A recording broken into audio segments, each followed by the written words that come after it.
11 জন police officer যারা আরজিকর ডিউটিতে ছিল সেই দিন যেদিন তিলোত্তমার ঘটনাটা ঘটে তাদেরকে সিবিআই তলব করেছে।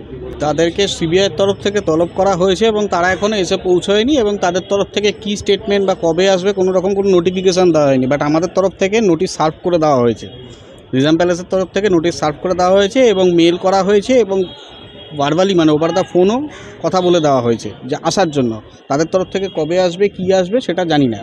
সবথেকে বড় কথা আজকে যে ডেটটা ছিল সেটা হচ্ছে Akhtar Ali versus the state of West Bengal, যার ভিত্তিতে সন্দীপ ঘোষ অ্যারেস্টেড, যেটা করাপশানের এগেনস্টে, যার চার্জে মানে যার ডেট আজকে হিয়ারিং ডেট ছিল এবং তার ভিত্তিতে মুখ্যমন্ত্রীর ভাই বাবন ব্যানার্জি ফিজিক্যাল অ্যাপিয়ারেন্সের কথা ছিল কিন্তু ফিজিক্যাল অ্যাপিয়ারেন্স উনি করেননি, উনি ভার্চুয়াল অ্যাপিয়ারেন্স করেছে।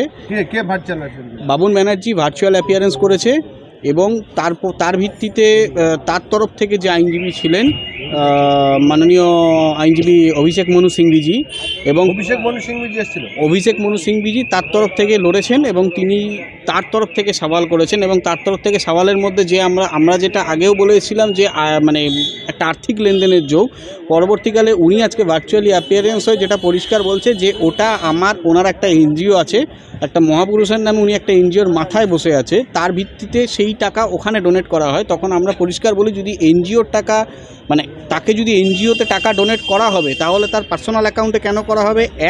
2 নম্বর এনজিওর কারেন্ট অ্যাকাউন্ট আছে তাহলে সেই এনজিওর কারেন্ট অ্যাকাউন্টে করা হবে, এটা 1 নম্বর প্রশ্ন। আর 2 নম্বর প্রশ্ন, যদি এনজিওর অ্যাকাউন্টে টাকা মানে এনজিওর জন্য টাকা তাকে ডোনেট করা হয় তাহলে সেই টাকার রিসিভ কোথায়?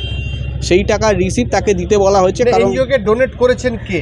এনজিওকে ডোনেট করেছে তার কথা অনুযায়ী সন্দীপ ঘোষ। এবং সেই তখনই আমরা প্রশ্ন করি যে এত একটা হিউজ অ্যামাউন্ট যদি এনজিওকে ডোনেট করে, আমরা সবাই জানি কত আছে, আমি আগেও বলেছিলাম এটা প্রায় 26 লাখের কাছাকাছি, 26 লক্ষ টাকার মতো কাছাকাছি। তো এত একটা হিউজ অ্যামাউন্ট যদি এনজিওকে ডোনেটও করে তাহলে প্রথম কথা সেই এনজিওতে যদি ডোনেট করে তাহলে সেটা এনজিওর অ্যাকাউন্টে করবে, তাহলে পার্সোনাল অ্যাকাউন্টে করবে কেন? আমি এটা প্রশ্ন করি। বাবন বন্দ্যোপাধ্যায় পার্সোনাল অ্যাকাউন্টে টাকাটা ঢুকেছে একদম বাবন ব্যানার্জির পার্সোনাল অ্যাকাউন্টে টাকা ঢুকেছে এবং তার ভিত্তিতে আমরা যখন প্রশ্ন করি তখন বাবন ব্যানার্জি যখন ভার্চুয়াল অ্যাপিয়ার হয়েছিল এবং তার আমরা আয় ব্যয়ের গত 6 বছরের আয় ব্যয়ের নথি চেয়ে পাঠিয়েছি এবং জাস্টিস জয়মাল্য বাগচি এটা শুরু থেকে এটাতে খুব মানে স্ট্রিক্টলি এটাতে অ্যাকশান নিয়েছেন এবং নিয়েছেন বলেই আজকে এই পর্যায়ে জিনিসটা পৌঁছেছে। পরিষ্কার বলা হয়েছে আপনার আয় ব্যয়ের সমস্ত নথি আজকে সোমবার, মঙ্গলবার, বুধবারের মধ্যে যদি জমা না দেওয়া হয় তাহলে সিবিআই তার চরম পদক্ষেপ নেবে। পরিষ্কার এই ক্লিয়ারেন্স দিয়ে দেওয়া হয়েছে।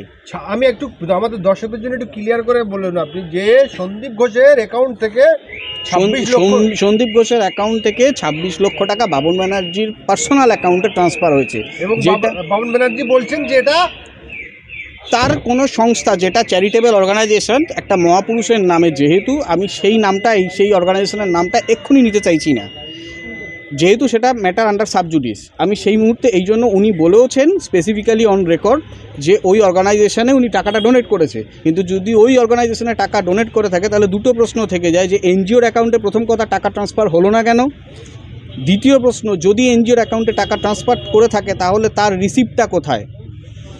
সন্দীপ ঘোষ কিন্তু কথা বলেনি যখন কাস্টাডিতে আমরা যখন স্টেটমেন্ট নিই, যদিও বা কাস্টাডি স্টেটমেন্ট কোর্টে অ্যাডমিসেবল নয় কিন্তু তবুও সন্দীপ ঘোষ আমাদেরকে এটা বলেনি যে উনি এনজিওর জন্য ওনাকে আমি এনজিওতে ডেভেলপমেন্টের জন্য এই টাকা দেওয়া হয়েছে, এই কথা উনি একবারও বলেননি। কিন্তু যদি আমি বাবন ব্যানার্জির কথা প্রসঙ্গ যদি কথাও যদি ঠিক ধরে নিই তাহলে তার রিসিপ্ট কোর্টকে জমা দিতে হবে আগামী বুধবারের মধ্যে, জমা দেওয়ার জন্য ডেডলাইন দিয়েছে এবং আমরা তার সাথে সাথে আমরা আপনাদের এটা দেখাতে চাই, এই হচ্ছে তার কপি যেটা state of versus state of West বেঙ্গলের কপি, মানে যেটা উনি মামলাটা করেছিলেন। এই কপি সরি আক্তার আলী, আমি একটু ভুল বললাম, Akhtar Ali versus state of West Bengal, এটা তার কপি। এবং এই কপির যদি আমি আপনাকে দেখাই 4 নম্বর পাতায় যে ফরওয়ার্ডিং, এই যে সাবজেক্ট ফরওয়ার্ডিং কমপ্লেন, এটা করা হয়েছিল কাকে? এই যে anti corruption branch IGP, anti corruption ব্রাঞ্চের আইজিপিকে। এবং সেই কমপ্লেনের ভিত্তিতে মিস্টার আক্তার আলীর কমপ্লেনের ভিত্তিতে যিনি কিনা একসময় আরজি করে কর্মরত ছিলেন তার কমপ্লেনের ভিত্তিতে কোনো স্টেপ নেওয়া হয়নি, এটা জাস্ট এড়িয়ে যাওয়া। আমি আগেরবারও বলেছিলাম যে এটা জাস্ট এগিয়ে যাওয়া একটা কথা। এবং এই কমপ্লেনের ভিত্তিতে গভর্নমেন্ট কি স্টেপ নিয়েছে সেটা জানার জন্য আমরা আইজিপি অ্যান্টি কারাপশন ব্যুরোকে আমরা 164-এ নোটিশ করানো হয়েছে আজকে। এবং যে সেক্রেটারি আছে যে আপনার নবান্নতে, তাকেও বলা হয়েছিল, কারণ তাকেও এই কমপ্লেন করা হয়েছিল। এই কমপ্লেন এই পাতার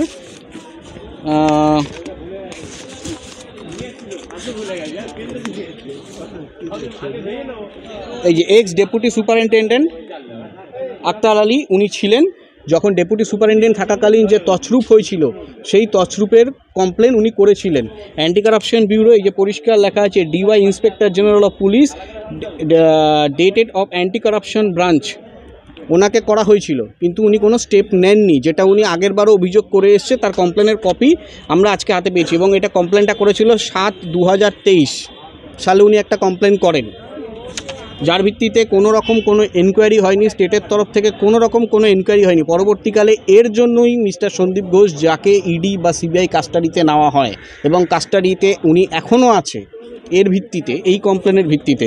এবং এই যে নবান্নর যে সেক্রেটারিয়েট, তার 5 নম্বর পাতার 4 নম্বরে দেখা যাচ্ছে এই যে government of West Bengal home and hill affairs department internal security branch secret cell Nabanna, এখানেও একটা কমপ্লেন করা হয়। এই কমপ্লেনেরও কোনো রেসপন্স আসেনি, যেটা আক্তার আলী সাহেব বারবার বলে আসছেন, এবং তার জন্য আমরা এই দুজনকে নোটিশ করানোর কথা প্রেয়ার করি।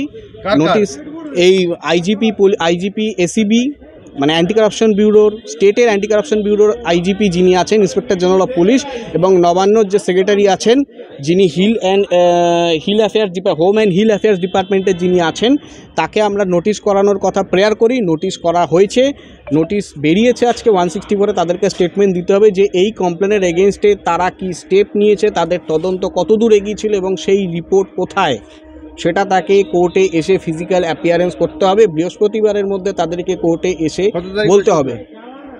আজকে সোমবার, আগামী বৃহস্পতিবার, আর এই বৃহস্পতিবারের মধ্যে তাকে এসে বলতে হবে, এজি মারফত এই জবাব দিতে হবে। এই যে মুখ্যমন্ত্রী ভাইয়ের অ্যাকাউন্টে 25 লাখ টাকা 26 লাখ টাকা ঢুকেছে আপনি বলছেন, এদের কি আইনের নোটিশ পাঠানো হয়েছে হাজিরা দেওয়ার জন্য? ওনাদের তো ফিজিক্যাল অ্যাপিয়ারেন্সের কথা বলা হয়েছিল, ওনারা তো ফিজিক্যাল অ্যাপিয়ারেন্স এড়িয়ে যাচ্ছে, এবং ফিজিক্যাল অ্যাপিয়ারেন্স এড়িয়ে যাচ্ছে বলেই আমরা পরিষ্কার কথা বলছি যে ভার্চুয়ালি আমরা সব কিছু জিজ্ঞেস করতে পারছি না। তো সেক্ষেত্রে উনি কোর্টেও আসছে না, তাহলে আমাদেরকে কাস্টাডিতে নিতে হচ্ছে, বা আমাদেরকে ওনাকে নিজাম প্যালেসে নিতে হচ্ছে।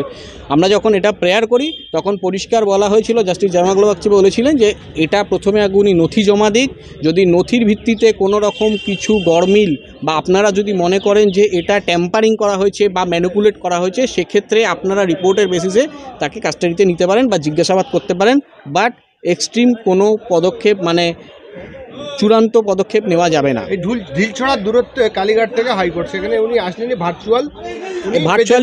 ভার্চুয়ালি প্রেজেন্ট করলেন, কারণ ওনার একটা মনে হচ্ছে ভয় আছে, কারণ ওনার তরফ থেকে যিনি অ্যাডভোকেট ছিলেন তার প্রেয়ারের মাধ্যমে উনি পরিষ্কার বলছেন উনি গ্রেপ্তার হওয়ার আশঙ্কা করছে, এবং উনি এটা ভাবছে যে আমি কোনো দলের লোক নই, কিন্তু যেহেতু আমার পরিবার দলের লোক, সেই জন্য আমাকে কোনো রকমভাবে হয়তো সেন্ট্রাল এজেন্সি রোশানলের পড়তে হবে, এবং অ্যারেস্টের ভয় পাচ্ছেন। বামন ব্যানার্জি কি অ্যারেস্ট হতে পারেন? আপনি সিবিআই প্যানেলের আইনজীবী, দেখুন, অ্যারেস্ট হতে পারেন উনি যদি তদন্তে সহযোগিতা করেন এবং যথাযথ উত্তর দেয়, তাহলে অ্যারেস্ট হওয়ার কোনো কথা তো হয় না, কিন্তু উনি অ্যারেস্ট হতে ভয় পাচ্ছেন। অ্যারেস্ট হবে না বা হবে আমি এটাও বলতে পারছি না, কিন্তু তদন্তে যদি কোঅপারেট না করে তাহলে আমাদেরকে কোর্টে রিপোর্ট দিতে হবে, এবং তার ভিত্তিতে কোর্ট যদি আমাদেরকে পারমিশন দেয় আমরা নিশ্চয়ই কাস্টাডিতে নেব।